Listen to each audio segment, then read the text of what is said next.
Hello po, si Sir Jerry po ulit ito. For today, ang i-review naman po natin is itong Sunkist Apple Zero Sugar. So, kiniklaim po niya na zero sugar po siya. Ayan. So, kiniklaim po niya itong 350 ml na to. So, ito po ang i-review natin, itong drink na to ng Sunkist. So, tingnan po natin kung talagang zero sugar siya. Kuha muna po tayo ng basis. Checkin natin yung aking sugar.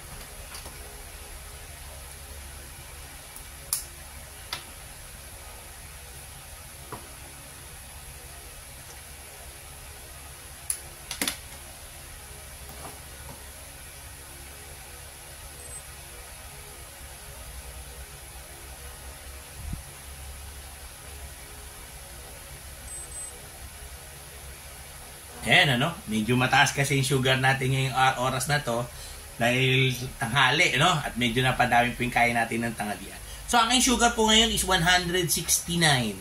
Ayan, yan po yung aking starting sugar para sa mga oras na ito.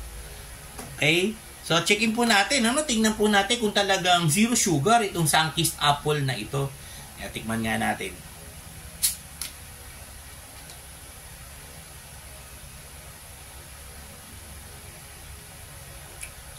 Lasang apple.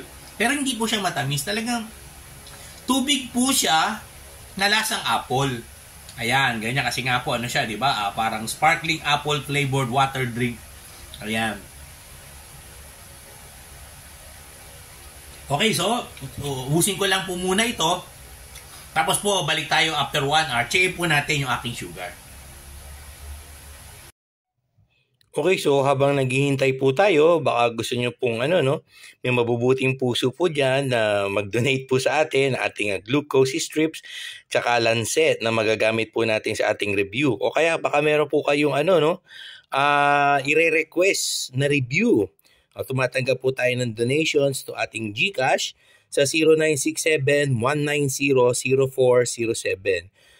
Ang name po natin is Jerry Ivan Gallardo. Doon lang po sa mga gustong mag-donate po para sa ating ikasasucess ng ating review channel dito po sa YouTube.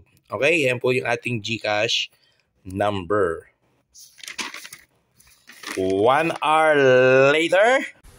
Okay, so lumipas na po yung 1 hour at nakita naman po ninyo, ubos na yung ating Sunkist Apple. Inubos po natin At dahil nakalipas na po ang 1 hour, tingnan na po natin ngayon ang aking sugar kung okay ba talaga siya para sa ating mga diabetic. Sige, checkin po natin yung aking sugar.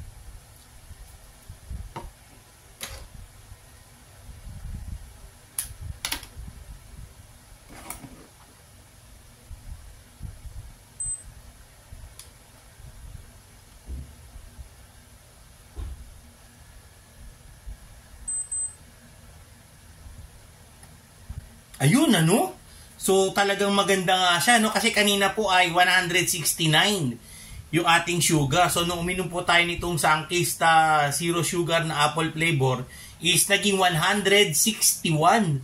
So, bumaba po ng 8 yung ating sugar level after po nating uminom nitong Sunkist na apple sugar, na apple water flavor na apple, Zero sugar po talaga siya kasi bumaba po ng 8 yung ating sugar after po nating uminom nito. So, ang review po natin sa kanya is okay. Pwede talaga sa mga diabetic.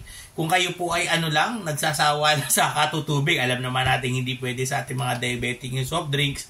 So, pwede po siyang alternate ng mga drinks natin kapalit ng mga soda at iba pang mga matataas ng sugar na mga drinks. So, okay po siya. Ang review po natin, pwede siya sa mga diabetic. Okay, so ito po ulit si Sir Jerry hanggang sa susunod na mga video.